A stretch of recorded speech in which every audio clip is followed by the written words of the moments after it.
Good afternoon or evening, wherever you happen to be located. We're here today. My colleague Jennifer and I are here today to really talk about some misconceptions about the application process, particularly around HBS. Quick background on myself. I have an MBA from Cornell Johnson with a concentration in finance. I spent 11 years working on Wall Street in New York City in private equity and equity research. I then spent 14 years on the admissions committee at MIT Sloan. So I have some great insights into what admissions committees are looking for on the other side of the table. And Jennifer? Okay, we're very happy to be with you today. So I'm Jennifer Jackson. I have experience in public relations, and then I went and got my MBA at HBS, and I worked in consulting after that. And the thread that is connecting all of it is this notion of branding, from the external brand and PR to the internal brand and HR. And now I get to work with people on their personal brands here at Stratus. So some of what we'll talk about today will certainly be relevant to how you're creating a personal brand. So take it away, Lisa. Absolutely. And to that end, as I said in the beginning, there's a lot of misconceptions. Between us, Jennifer and I have worked with probably hundreds, I don't know, of successful MBA applicants.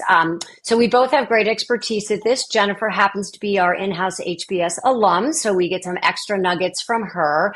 And we thought it'd be fun for us to share with you all some tips on really how to think about how you can best position yourself for success in the HBS application process. As I mentioned, there's a lot of misconceptions. People think they have to come from a certain school or have a certain GPA or GMAT. That is absolutely not the case. So we're going to go through. If anybody has questions, put them in the comment. But Jennifer and I have thought about some questions that we would address that hopefully will help you think about this. So Jennifer, I'm going to put it to you that HBS is obviously one of the most coveted programs out there, and it really consistently ranks among the top programs globally. So can you give us sort of in a nutshell, kind of what's the right fit for HBS? What mindset does HBS expect in terms of career vision and impact of successful applicants?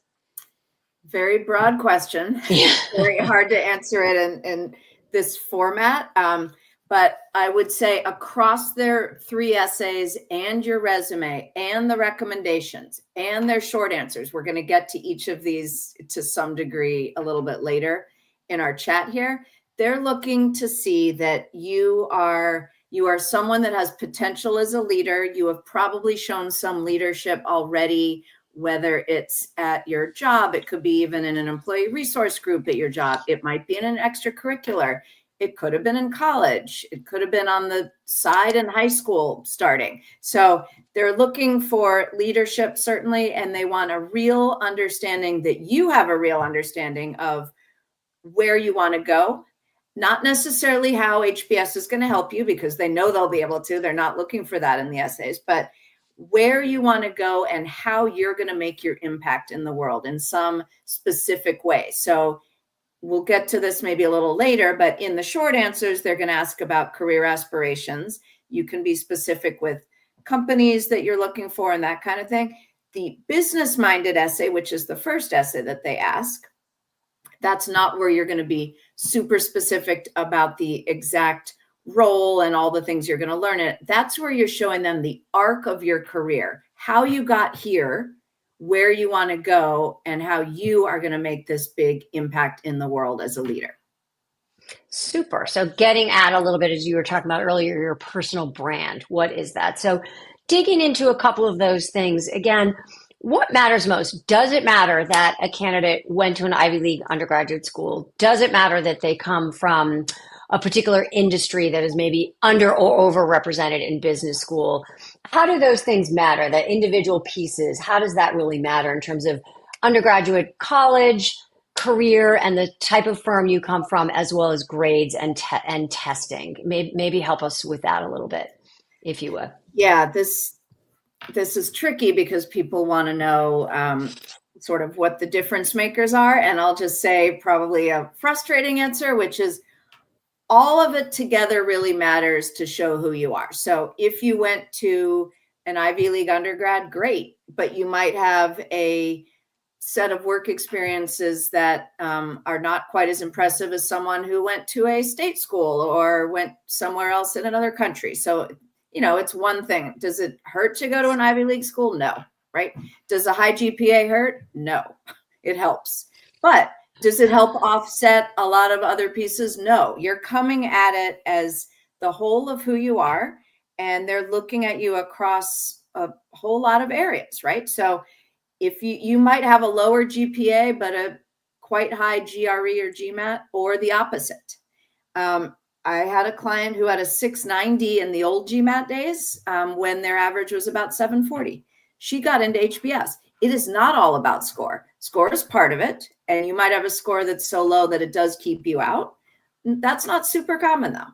But she didn't get in because of just one thing. She got in about, because of the stories that she told, the background she had, the, showing the impact she wanted to make. So everything matters. Like recommendations really matter. What I will say is I'm not sure how intuitive it is to people that the short answers matter as much as they do. I think Harvard has said these are as important as the essays. So when I say short answers, I mean, what are your career aspirations? That's one. But sometimes people discount when you dig into the application and you start filling out your employer section, they're going to ask you your biggest accomplishments in that role, your biggest challenge in that role. Those matter a lot. And I think sometimes people do those at the last minute, maybe Labor Day weekend, because they're cramming to get it in on, September 3rd. Don't do those short answers at the last minute. They're really looking for answers that are going to add to your profile. So don't share something exactly that you shared in the essay. Don't put in a bullet point from your resume. So make it be additive. Make it be, helping to explain the hows and the whys behind the bullet on your resume, rather than just, I generated this amount of revenue.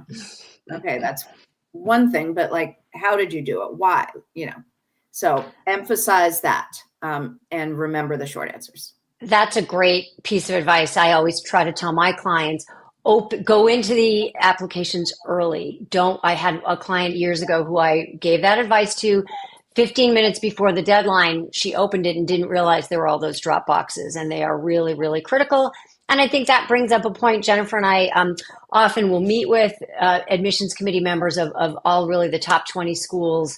And a thing they tell us in every one of those meetings is there are a number of data points they're looking for, whether it's your GPA, whether it's your score, whether not any one of those is important enough to get you in or keep you out. They really do look at your application in a holistic manner. And I think that's important to keep in mind. So thanks for bringing that up, Jennifer.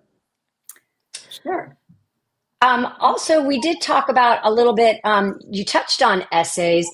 Tell us a little bit more about the short answers we now know are super critical. We've known are critical, but now hopefully the group here knows is critical as well. How much does the essay matter? I know I just said it's one piece of it, but what does that really mean for the candidate? How can they really use that to their advantage? Or those, because there's several at HBS. Yes. So for a couple of years now, they've had the three: the business minded, the leadership focused, and the growth oriented essays. And they're very important in an application. One way they're important that maybe people don't think about is, so admissions understands you're the same person that those recommenders are writing about. So like if you're saying a lot of stuff in the essays and it's just not, I'm not saying the recommenders have to talk about exactly those things at all. But if there's sort of no coherence between, how can this possibly be the same person? And you in admissions, Lisa, probably have seen this where you're trying to triangulate here, like, wait, how is this the same person? So if you're telling your authentic story and you've prepped your recommenders, and Lisa, we'll get to recommenders later. We don't want you to prep them so much that they're, using your language or anything like that. But they're probably, as I said before, these hows and the whys, they're probably going to share more about the hows and the whys behind what you're sharing. So one focus of the essays is just tell your story. And if you do that in the right way and the recommenders write strong recommendations, it will show this great coherence. So that's one thing. Another thing, I spoke to leadership before. They want to understand that you want to be a leader and you have a plan on how you're going to make the impact, in what industry. HBS really loves a point of view.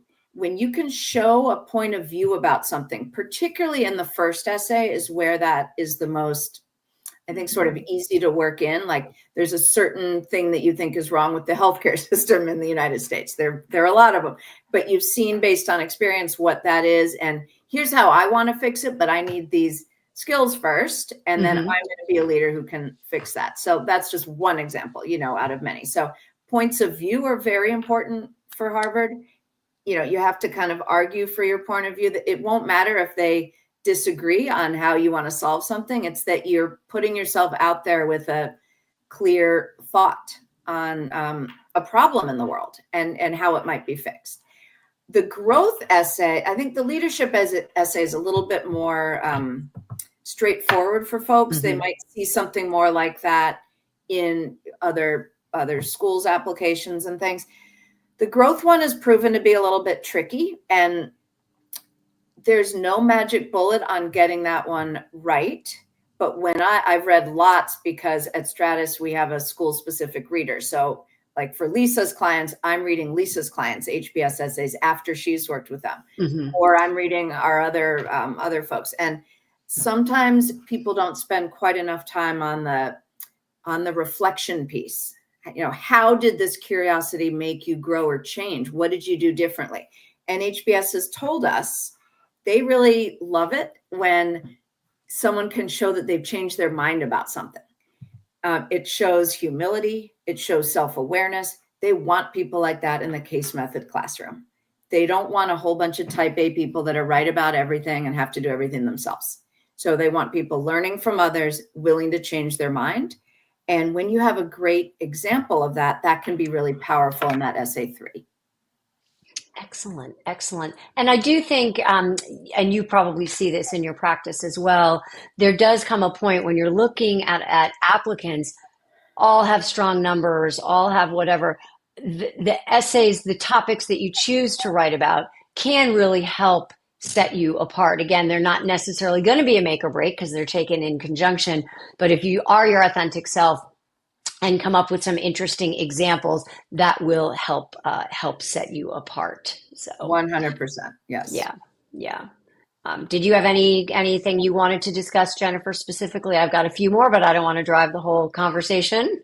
On essays, I guess one thing I'll say, somebody that stood out, a lot of you may be in consulting or maybe banking in these overrepresented areas. And I will say, these are the bread and butter for business school programs. They need and they want you. And they also need and want somebody from an art gallery and someone who worked for Habitat for Humanity, which someone in my study group a million years ago was someone working at Habitat for Humanity. So they really are looking for this diversity of experiences. When we talk to consultants and bankers, I'm sure this is true for you, Lisa, folks in finance too. How do I differentiate? So many people have my background. And then they think maybe it's through the goals I want to do later. And schools tell us all the time, you do not differentiate through your goals. We've seen all the goals. That's not an interesting way or a helpful way to differentiate. If you want to do something in the future and you have done something in the past similar to others, that's fine. It's through the stories that you tell, like Lisa was saying. So one example I have of that is someone I was working with who was not an underrepresented category at all in the demographic sense. He was working in consulting, and he had risen up enough in consulting that he had a bunch of management experience already. And people who are already leaders and managing other people, when they're doing it well, realize that there's a whole new way of thinking. Like, for example, when you're staffing a project, you got to worry about not only your career and what projects would stretch you and help you move forward, but all these other people. And he was able to explain that way of thinking through the essays with some pretty specific examples. And I really think that that's what set him apart. Excellent, excellent, excellent. So I'm going to jump into recommenders a little bit here. Wondering if I do a lot of webinars on them, so I have a lot of experience reading recommendations. Jennifer, I don't know if you want to start on that answer, or I'm happy to dive right in. The only thing I'll start to kind of tee up your answer is maybe expanding on what I said before. Like, recommenders are a super important part, not just for HBS, but for everybody. And some people at HBS have said they're at least or more important than the essays. So it's really important that your recommenders are extraordinarily specific. And Lisa can take away and kind of talk about the rest, and I'll add in if I want to later. Absolutely. So the reason that recommenders are so important is they're an objective person weighing in on your application. You can't write your own recommendations. We recommend that you not even give your recommender blocks that they might cut and paste, so there's no sense of impropriety there. That doesn't mean that you can't help prepare your recommenders. And one thing that we suggest that clients do is really share the information of why are you interested in going to business school, whether it's Harvard or whether it's anywhere else. Why are you interested in that school? What are your goals? And as Jennifer said, the goals don't really matter because schools know you may change your mind, but you need to have a goal when you're going in. So share that with your recommender. Obviously, share the deadlines with them. And then you can share with them highlights from your career. What is something that you really added a lot of value to that if you weren't part of that project, it might not have had the same impact. Another thing Jennifer was talking in another response about humility. You want to make sure that, again, you don't come across as that type A who's always got to be right and can't take any feedback. Your recommenders will often get asked, depending on if they're depending on the school, some are on a common letter of recommendation. I'll give more on that in a minute. They may be asked about what's a weakness of yours or what's feedback that you've gotten. Every candidate, we all have weaknesses. We all have things we're working on. What that weakness is not critical. It's how did you deal with that? If I tell you you need to improve your public speaking, for example, do you get defensive or do you start trying to practice, trying to make those presentations internally to get that practice? So recommendations really carry a lot of weight.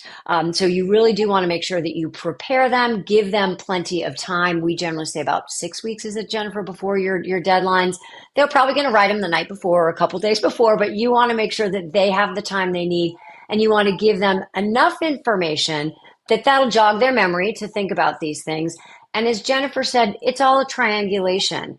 If it's a school that allows you to have two recommenders, you probably want to hope that they don't both write about the same thing, because then we would call that at Sloan a lost opportunity. They're looking for as many data points about you as they can get, the schools. So if you can give your various recommenders different examples that you hope they'll highlight, that's going to help them with that triangulation process that Jennifer was talking about. So recommenders really, really do carry a lot of weight. Take them seriously and do prep them as much as you can. Again, there's that fine line. You don't want to provide them with too much information, but you want to have an open conversation with them so they feel they know why you want to go to school. They can be your advocate. And speaking of being your advocate, when you're thinking about who to have as your recommenders, really think, are they just going to write me a letter, or are they really going to go to the mat for me and really be my champion? And those are the kinds of people that you want to have as writing your recommendation letters. Anything else I have a to question. add there? Yeah, I got a Sure. question for you, Lisa. Comment and a question. So one of the questions is typically what you were saying about a time you've given the candidate constructive feedback. Mm-hmm. And this is sort of similar to when you get an interview as your weakness or a time you made a mistake. I always really want people not to do like a fake one and then they turn it into something that it's actually a positive. So wouldn't it be true that for constructive feedback, they're not looking for something like, I just tell him to delegate more because he just really wants to do everything himself. Unless you show like really why that has harmed the team or something, like, in other words, make it a real piece of something like none of you are perfect. None of us are perfect. So it's the self-awareness piece. So they might not feel like they want to hurt you, right? By saying something that might be like actually like something you did wrong or don't do perfectly. But in the end, that helps you because you're 100% flip it around, right? And 100% from that. I always say you probably do when you're talking to your clients when they're thinking about how to prep their recommenders is, again, look back at the feedback you've gotten, whether it's been a formal review or whether it's just been a conversation. Maybe you've sought out feedback after a project. Common things that we get that are legit are, again, those presentation skills sometimes. Oftentimes also, particularly you're generally younger in your tenure in your careers, you may have a great idea, but you're a little bit hesitant to step up and voice that because you don't want to be wrong. It's okay to be wrong, but if you've got a great idea and it never surfaces, you don't get that opportunity. So those are two feedbacks that I have worked with clients on, just to give you some examples of legitimate feedback that they've gotten. And then you have legitimate ways. One client I had that that his presentation skills were not great. They joined a Toastmasters program, which, if you're not familiar with that, it's a program that really helps you formulate and practice giving speeches, and it's that public speaking. So having a weakness is a great thing. When I was interviewing at Sloan, I would oftentimes ask that, Jennifer, what's your biggest weakness? And if the person looks at me with a blank face and can't come up with one, that's never a good sign, because everyone has one. So to Jennifer's point, you want to pick one that's legitimate, that then the recommender can talk about how you are addressing that. It doesn't have to be done already. It can still be a work in process, but it definitely should be a legitimate issue that you have, for sure. All right. Another question that we get often, not just with Harvard, but what about timing? Some people think, oh my gosh, I want to apply round one. I don't want to apply round two. What's up with round three? How does that, how do you find that that's played in with your clients? So often and so much. And probably a lot of people who might be watching are currently scrambling to finish everything for round one because they think that they have to. And if you're ready and there's no other way you can be stronger, then yes, you should apply in round one. So we tell people apply as early as you can, but not before you're as strong as you can possibly be in every section. So it might be, my GMAT's okay, but I could get it up. Okay, you should hold your application for round two. Or these essays are pretty good. I maybe could make them better if I have more time, but now I'm out of time. Do not apply in round one then. So HBS lets in about 10 or 11% of people, and don't make it even lower for yourself by submitting something that is subpar. So in other words, schools tell us all the time, HBS specifically also tells us, you do not need to apply in round one. Round two, about the same exact admit rate. There are more people applying in round two, and there are more people getting in round two. The rate is about the same. Round three, HBS did away with. You do not have a round three option with HBS, but you do with other schools. And if you do ever apply in round three, you should apply sort of to schools where your averages are quite a bit higher than that school's, because there are a lot fewer seats. So you want to look amazing to them. So probably M7s in round three are tough, but there are certain. We had a guy once who was working on an oil rig, and he just physically couldn't get his application in round two, and he was a great round three candidate. Most people don't have that kind of extraordinary reason or whatever. But I can't emphasize enough to people that anybody on Reddit that's telling you have to apply in round one, or whatever other forum you're looking at, don't believe it. You should apply when you're as strong as you can possibly be. I 100% agree. And I say a similar thing. You don't want to hit send until you feel like everything is where it can be. Given the odds at all of these schools, as Jennifer said, 10%, they're low odds. You don't want to think, oh, what if I had waited to do one more edit of my essay, or one more exam. So it is, and again, in those conversations that we have, Jennifer and I and our whole team, with different AdComs, it is 100% no benefit other than a psychological benefit to you to know that you're in or on a wait list at round one. The admittance rate is pretty much similar across the first two rounds anyway. So I think that's a great answer. So I know I've been on an admissions committee. I can certainly talk to that, but you've also worked with a lot of clients who've gotten in places. Any admit stories that really strike you? Anything that runs across them? Any themes running across them? Any things to avoid? What are things that you still remember stories that you might still remember? I mean, some of the extraordinary stories you remember just because they're so different are things like someone who was a refugee, in Sudan or something and winds up in Ohio, things like that. Most people don't have the extraordinary stories, though. So even though I remember that because most people don't have that, it doesn't mean that lots of other people with much more mainstream or traditional backgrounds aren't getting in. It's when I think when people do a really good job about being very specific when they're sharing their examples in the essays for sure, but also in the challenges and in the accomplishment section. Also, when they're talking through in interviews, HBS has a little bit of a different interview, which we probably won't get into. Maybe that's a different session at some point, but when you're sort of general instead of being detailed, they just don't get to know you enough that they even want to root for you. And you from admissions will probably have a lot more to say about that, but I feel like these are just usually just great people working in admissions. They're human beings. They love people. They love work, reading stories and learning about people, and they want to root for you. They're looking for ways to let you in, right? Like not to reject you. So give them the real you, not who you think they want to see, but the real you. And that's all you can really do. And I will second that. I think that's a great thing. That's advice I give, and that's advice that I saw of. I think there's another misperception out there that admissions committees are ogres with, long teeth and long nails, just looking to put you in the ding pile. And as you mentioned, really nothing could be further than the truth. When I would get an application when I was at MIT, I'd get excited. Let me learn more about this person. And often there wasn't a story, as you said. Like I'm trying to think of a few that really stood out. The ones that generally stood out in our team were people writing about things that were not necessarily appropriate. The toga party that got broken up by the police because someone made some very bad choices. That was not a good thing to talk about. We'll just say that. So again, you always want to make sure your themes are appropriate. But again, what really matters to you? What's important to you? And committees don't review these in a vacuum. Different people are looking at them.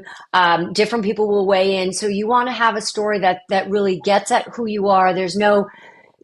I sometimes, and this may happen to you, Jennifer, well, what should I talk about? What does the committee want to know about me? There's nothing you should talk about and nothing they want to know about you except for the true story that you really want to tell them. And when I have had the occasional client who tries to sort of game the system and talk about something they think is important, it never comes across as genuine. It's hard then if they get an interview for them to get excited about it. When you ask them a question in the interview, you can tell by their face if they're excited about it or not. And if it's flat, it's going to come across as flat. So really, really be true to yourself. I think that was a great example or a great thing to mention, Jennifer, that you really, really want to make sure that you are true to yourself. Yeah. One example I love sharing about this one years ago, it was not HBS, but I'm guessing a lot of you are applying to other schools too. So this is just general kind of advice is think about also failures that you've had. Like we spoke about the weaknesses, spoke about the constructive criticism, but we of course learn the most from our failures. And so sometimes it's really smart to write about those. And I kind of touched on it in the curiosity or growth essay for HBS. It can be a time you change your mind, like maybe you were not very open-minded about a certain topic, but some new perspective or talking to someone made you change that. But years ago, I worked with someone who was in part of our introspection process that Lisa and I work our clients through. We're getting to know them and they're sharing examples from their lives and we're helping them pick out what might be, good differentiators, for later in essays.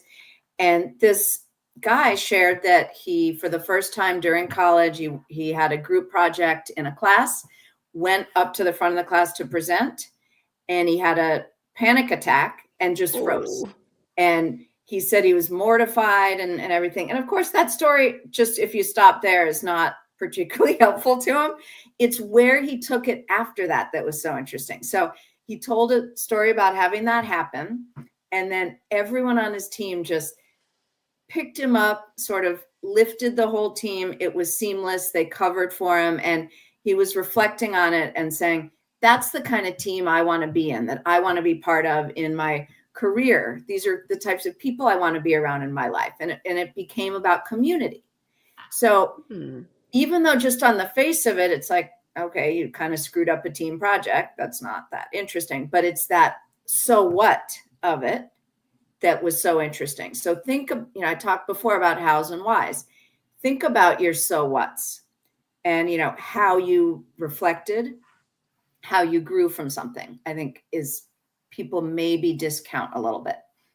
I often give that advice, and I preface it with, I know it sounds cheeky, but I'm going to have to ask, so what? So I think that's a great thing to focus on. You don't just want to throw something out there. If there's nothing that came from it, then so what? And if you say so what, it's not necessarily inclusive. And that's a great example. I worked with a client who was a very successful serial entrepreneur at a very young age. And he had been named, in one of the top magazines as a top somebody under somebody, and just really, really super successful. And he was having a very difficult time of what do you focus on? Like sort of everything is good. And in that introspection process we were talking about, it actually came out that his first venture was an abject failure on every front. And I didn't even know that until we sort of were digging through his experiences.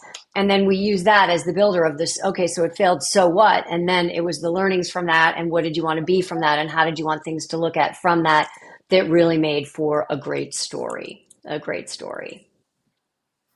so we have, I want to point out really quickly. So I don't know if we have a bunch of questions in the comments. I was trying to respond at one point when Lisa was talking, and I can't respond. We can respond verbally, or we can wait until we're finished, but we do see those questions in there. So do you want to address that? We can pick those off. Do you want to do that, Jennifer? Do you have anything else that you want to add? Let's finish the questions that we thought about first. Okay. If there are any others. One question a lot of people are curious about for HBS is that I'll ask it and then I'll start to answer it and then you can add to it. Okay. How do I approach the essays as far as like what should be personal, what should be professional, and how to get the right mix? Or is a mix even important? What if all my best examples are professional? And a lot of our clients kind of struggle now that HBS has the 3. Whenever I'm reviewing those and I'm seeing all 3 from the same place, I just don't think I'm getting that well-rounded an idea of this candidate. So when possible, I think it's really great for HBS, but also for other schools to have a broader pool of examples you're choosing from. So maybe certainly something should be professional. You're applying to business school. So we do not want every bit of your application to be personal, of course, but it's okay to weave in something from an extracurricular for sure, something from your personal life. Just don't be too over-indexed on anything really. So try to have a broader kind of look in those essays.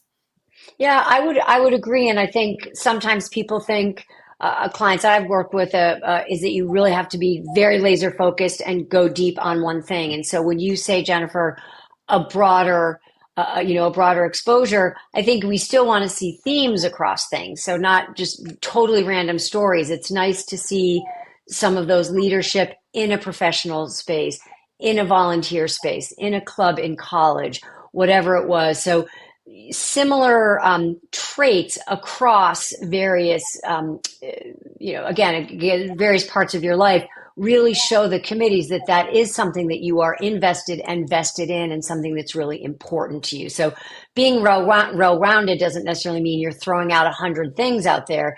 It just could be that you're giving examples of a few things across various parts of your life that really, again, back to that triangulation, it all starts to come together that this is really who you are. For sure. Yeah. All right. So we'll just kind of dive into questions. So if anyone else has them, please throw them in that comment section. So someone's saying, so if in my volunteer section I talk about opportunity X, should I remove that from my resume? So early on, I was talking about not kind of overlapping. And the answer is no, you shouldn't remove it necessarily at all. So in your resume, you're probably not going to have that much share about it. You just don't want to repeat something exactly. So again, they want to see that it's the same person answering the short answers as it is who's the subject of the resume. So it's of course okay when something is getting repeated. It might be like a really robust extracurricular experience that you have, and to not have it might look weird if it's like clear that it's a big thing on your resume and you don't even list it in that section. So that isn't really what I was trying to get at. So it is okay to have it in both. Try, depending on word count, and sometimes HBS makes it very difficult, with their character count. Try to share something different that's not exactly on the resume. Yeah, it can be from the same experience, but perhaps a little bit of a different angle. Sure. So someone's asking about GPA from an undergrad transferred out from, depending on the college, some colleges just count your graduation as your graduation cumulative GPA of your time at that school. So it's a little hard to know that. But the GPAs do count in your undergraduate GPA, however it's determined by your school, will count when they're looking at your GPA for a school. If you end up with a grad degree, this is a question, Jennifer, I get a lot from my clients who happen to have another master's. Does that, like, my master's GPA is better than my undergraduate GPA? That's great, but because not everyone has another master's and it's not required, they can't count that, when they're looking at their class profiles. But it certainly does give them information that they can use for sure. Yeah, and shows a good trajectory too. Yes, exactly. So for the person who transferred, if you did better after you transferred, that probably would look good too. Yeah. So maybe you transferred for a lot of reasons and were having difficulty for whatever, and that GPA wasn't as strong. And you always want to show a good trajectory. So you'd rather start not as good and finish strong. But again, I always tell my clients, there's certain categories that are in the is what it is category. And that's one of them. You can't change any of those numbers right now. So focus on the things you can change. There's certain things we would advise clients to kind of mitigate through an optional essay. Like if you do have a low GPA from college, this is for HBS or any school, you definitely want to explain why. You don't want to excuse it. I was so busy I couldn't focus that much on that doesn't sound very good. Don't say that. You don't want to excuse it. You just want to explain it. I spoke with someone the other day who had a full-time job during college. Like, of course that person is going to have a lower GPA. Right. So there's all kinds of ways that you can kind of mitigate different things. If you have, let's say, not very much extracurricular experience, we don't advise explaining that in an optional essay. I was so busy I couldn't get involved outside of my job. Like, that doesn't work because other people do find a way. So that's just where make everything else as strong as you can. And that's in the is what it is category. So try to focus on things you can control between now and when you submit. Yep. And speaking of control, someone is asking if we can talk, and you just touched on this a little bit, volunteer work. What kind of social experiences do schools look for, and what should be the duration? So because the minute you hit school, sometimes before you start school, recruiting starts. So you've got recruiting happening, you've got classes, you're maybe moving to a new city, getting used to a new social experience. You've got a lot going on. So schools like to see that you can keep a bunch of balls up in the air. So that's one of the reasons they like to see community work. They also like to see community work because that generally shows you got interest in other people, interest in helping other people, sharing your skills, bringing other people up, whatever, volunteering at a soup kitchen, being a big brother, big sister, whatever it is. Any volunteer work is good. Sometimes a client, this happened to me recently, Jennifer, oh my gosh, I'm realizing I've not done any volunteer work. If I sign on for something now, is it too late? And I always say, again, volunteer work is never a bad thing. Schools will see what you're doing for sure, but then that also gets a little bit at self-awareness. And to Jennifer's point, it is what it is. If you haven't already done it, at least you're starting it now, or maybe there's some theme you can pull from volunteering you did in college. But they really like to see that you do get involved outside of work. There's some areas where they're a little more forgiving. If you are, a consultant that is on the road 5 or 6 days a week, that can be a little bit harder, but even then, maybe you can mentor someone informally, on your team. Military members sometimes also, just because of the nature of their work, have a very difficult time consistently doing any volunteer work. But there's almost always ways you can find to plug into a community, even just once in a while, to have an impact there. Yeah.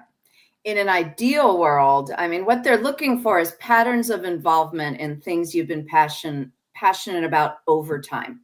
So in an ideal world, for some period of time, there's something that you've been involved with that is somehow attached to your goals. I'm not saying that's mandatory, but sometimes it really helps. Like I had someone I worked with that got into HBS, and she worked at a big financial services company and had a really impressive job there. But what she really wanted to do was work, eventually start her own fashion incubator and help entrepreneurs in fashion get better resources and things like that.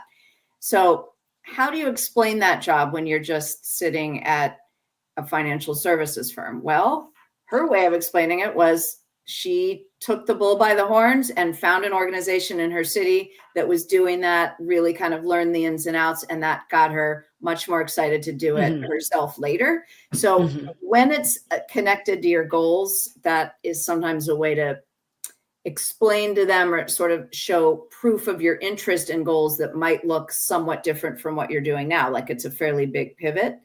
But again, there's only so much someone can do between now and when they submit. Some of you might be submitting next year or the year after. We might even have people listening that are potentially deferred enrollment folks, and you're going to have more time to get involved. If you're still in college, you'll be able to still work on some different things that might kind of inform your goals that you could talk about in application. And I think that you could get excited about doing, and that, you feel like you'll be able to make a good impact at as well. I see a couple of questions about these are my scores, etc. How competitive will I be? Again, I think that goes back to Jennifer's talking about there's really no one thing, and we're talking about no one thing that's going to define your success in the process. They do look at you in a holistic way. We do recommend that you look at that class profile of HBS or any school. Where do your scores fall in that class profile? Where does your GPA fall in that class profile? If you're at the top end or outside of the top end, probably you're going to have a better chance of getting in. If you're right in the middle, you're probably right in the sweet spot, 50-50. And if you're at the lower end, it may be a little bit more challenging for you to get in, but doesn't mean that you won't get in. So those class profiles are really helpful just to give you a sense and give you a range of where your numbers fit. But again, those other things come into play: the essays, the work experience, the leadership, the outside of the community work you've done, the recommendations, they all weigh in as well. Yeah. And one last check on that. That is all definitely true. But keep in mind, these M7s, no matter where your scores are going to be a stretch for you, period. So we do recommend certainly have HBS on your list. Have any of these other M7s that you're really excited about. It's easy to find those that you're excited about, right? It's a little harder to find the ones that you're kind of right in their sweet spot of what your profile looks like, and they're a little bit less competitive. So I would spend some time looking at those, because it is not only HBS and MIT and Wharton and Stanford that can get you where you're going. They're fabulous schools, period. But there are a lot of other places you might consider too. And I know I have, Jennifer, I'm imagining you have as well, to that end, clients who had perfect everything, perfect scores, perfect grades, who didn't get into these M7 schools or a few of the M7 every single year. And then and they interview well. There's just, who knows, at some point it's out of your hands.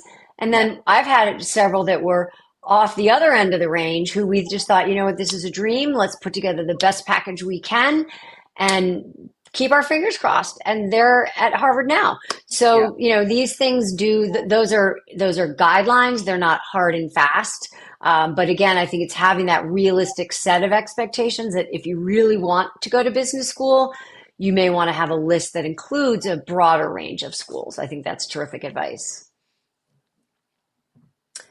It doesn't, I think, Jennifer, we've gone through our questions. I don't see any new ones up there. Give everybody another second to put anything up if you have any other questions. Otherwise, I guess we can wrap it up.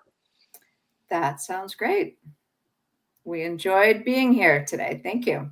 All right. Thank you very much and best of luck. And again, remember, there's no one thing that's going to keep you in or keep you out of a school. And you really want to look at your applications to Harvard and everywhere else really in a holistic manner. All right. Thank you. Thank you.